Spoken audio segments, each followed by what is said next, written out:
ومن الحب ما قتل، ومش كل اللي بيلمع ذهب. حدوتة حب النهاردة مليانة بالتناقضات، اختلفوا الناس في وصفها، اللي قالوا ده حب واللي قالوا ده استغلال. حدوتة النهاردة هتاخدنا في قلب واحدة من أكتر العلاقات تعقيداً وغموضاً في القرن العشرين.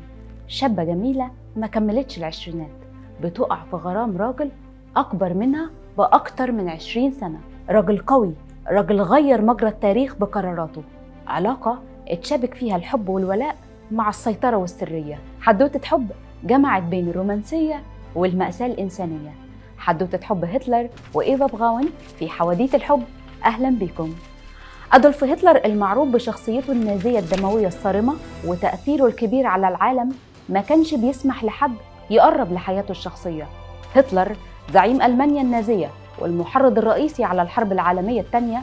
هل علاقته بإيفا براون استثناء أم بنفس الديكتاتورية؟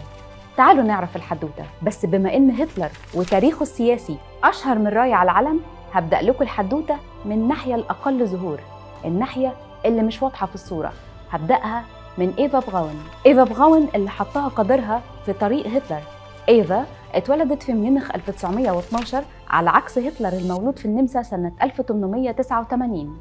إيفا هي البنت الوسطانية في عيلة بسيطة متوسطة الحال، وهي الأشد انطلاقاً وشغفاً بالحياة. حصلت على مؤهل متوسط وما كانش عندها اهتمامات سياسية، كان اهتمامها بألعاب القوى. وسنة 1929 وهي عندها 17 سنة كانت بتدور على شغل، وقعها حظها تبقى مساعدة في مكتب المصور النازي هاينريش هوفمان. وفي يوم دخل المكتب واحد من أهم زباينهم وأكثرهم نفوذاً، زعيم الحزب النازي الحاد الملامح البالغ من العمر 40 سنة أدولف هتلر.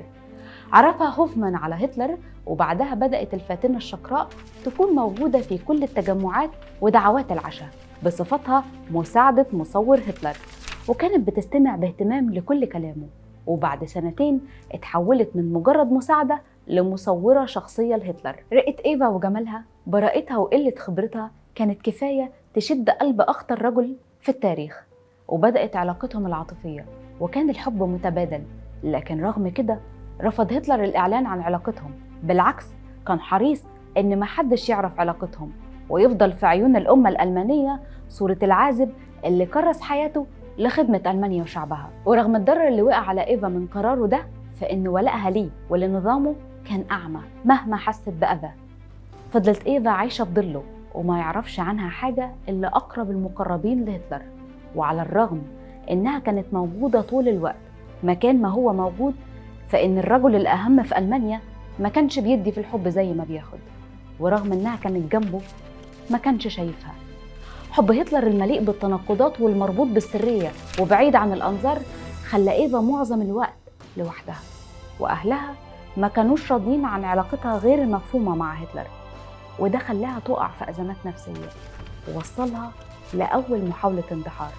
أطلقت الرصاص على نفسها، بس الرصاصة ما صابتش قلبها فتم إنقاذها. وساعتها هتلر إداها كم ساعة من وقته، وده كان في أغسطس 1932. ومن أشهر أقوالها: قال لي كتير إنه بيحبني وبيحبني بجنون، بس إيه معنى إنه بيحبني لو ما سمعتش منه كلمة حلوة خلال 3 شهور. وكانت محاولتها التانية للانتحار في مايو 1935 عشان تلفت انتباه هتلر. أخذت كميات كبيرة من الحبوب المنومة وتم إنقاذها، ونجحت تشحت حبه واهتمامه بيها. ورغم إنه ابتدى يحس ناحيتها بالمسؤولية، لكن كان من النادر يظهروا في المناسبات العامة سوا. والمرة الوحيدة اللي ظهرت جنبه فيها كان خلال دورة الألعاب الأولمبية سنة 1936. ورغم إنه فضل رافض يعترف بحبه ليها قدام الناس لأنه خايف إن شعبيته تتأثر، فضلت إيفا تحبه وتدوب نفسها أكتر في حبه. ورغم حبها الشديد وعشقها القوي لهتلر، ما كانش ليها أي تأثير سياسي عليه أو على قراراته. هتلر كان منهمك في طموحاته السياسية وخيالاته الجمحة عشان يسيطر على العالم، فخصص لإيفا شقة في ميونخ بعيد عن مقرات إقامته عشان يبعد عنه الإشاعات ويزورها من وقت للتاني. ووقتها كانت بوادر الحرب العالمية الثانية اللي هو واحد من أهم أسباب اشتعالها على الأبواب. وفي ابريل 1945 بعد ما خسرت المانيا الحرب، ابتدى الجيش الاحمر السوفيتي يتقدم نحو برلين بخطى واضحه، وهنا اتجه هتلر واعوانه للسراديب المؤمنه والسريه. وايفا اللي كانت في ميونخ، ورغم ظروف الهزيمه واقتحام القوات السوفيتيه للاراضي الالمانيه، قررت تبقى مع هتلر للنهايه، وراحت برلين عشان تبقى معاه. وفي 29 ابريل، وفي جو من اليأس وترنح ما قبل الموت وفي صدمه الهزيمه، اتجوز هتلر إيفا في حفل بسيط جوه السرداب، وحصلت إيفا على لقب إيفا هتلر رسمياً. وبعد ليلة واحدة من جوازهم، وصل لهم اللي عمل السوفييت في موسوليني وحبيبته، وإزاي تم إعدامهم في ميدان عام علناً. وفي صباح 30 إبريل فطر الزوجين وودعوا الموجودين في هدوء. وفي تمام الساعة 3:30 و5 حسب شهادة شهود العيان، اتسمع صوت طلق ناري، فدخلوا أعوان هتلر على أوضته، لقوا هتلر انتحر بطلقة رصاص، وإيفا أخدت سم، والاتنين جنب بعض جثث هامدة. ماتت إيفا في عمر 33 سنة، وحسب تعليمات هتلر خرجوا الجثث من مخرج الطوارئ، وتم حرق الجثث خوف عليهم من اللي ممكن يعمله السوفييت.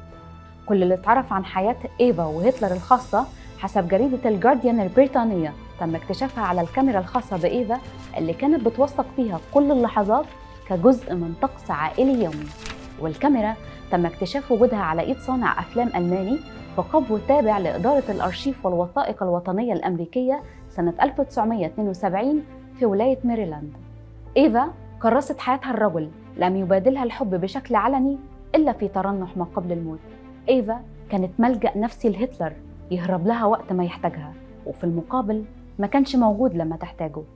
اختلف المحللين حوالين وصف العلاقة ما بين حب مشروط وحب غير متكافئ، بين حب بيضحي بكل شيء وبين التعلق والاعتمادية. وأيا كان الوصف، اتفقوا إن الحب بالطريقة دي مدمر. بين كل اللي اتقال، الحقيقة إن إيفا ضحت بحياتها عشان تبقى إيفا هتلر لمدة 36 ساعة. اتفقوا أو اختلفوا المحللين، فالعلاقة دي كانت معقدة، والكفة بينهم ما كانتش متوازنة، بين الاعتمادية تارة والاستغلال تارة. وانتوا ايه رأيكم؟ ده كان استغلال ولا حب؟